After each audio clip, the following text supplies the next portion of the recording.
Is that too morbid?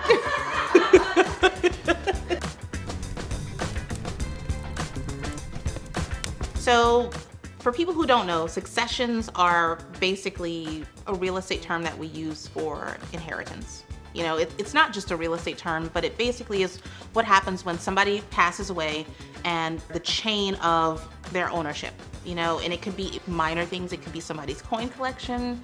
It could be somebody's Gucci handbag collection. It could be classic cars. It can be money. More often than not, it's real estate.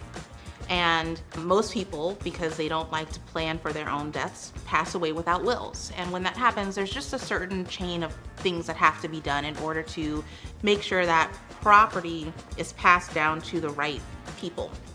It gets interesting in older cities like New Orleans because you may have a ton of heirs in place. You know, for example, I had a sale a few years ago where there were a crazy amount of heirs actually. So grandma died, grandpa got remarried, grandpa adopted grandma's second wife, grandma's children, but grandpa managed to outlive probably 5 of the kids altogether. Let's say there's 10 kids, grandpa outlives 5 of them. Well, when grandpa dies, you've got the 5 kids who are still living who inherit the property, but then you've got the heirs of all the other 5 children who have passed on. In a lot of those cases, maybe 2 of those children's heirs are still living, but like 3 of them are gone, and it's their grandchildren now that you're dealing with. So you may have like in a succession something like 30 people.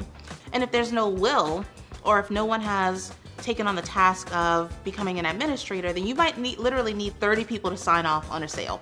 In those cases, it gets really complicated. You have to do private sales. I do them all the time. I have one going on right now. It is a lovely experience. But sometimes it gets really hairy. You know, I had one a few years ago where I was dealing with an ex-wife and a widow. That was fun.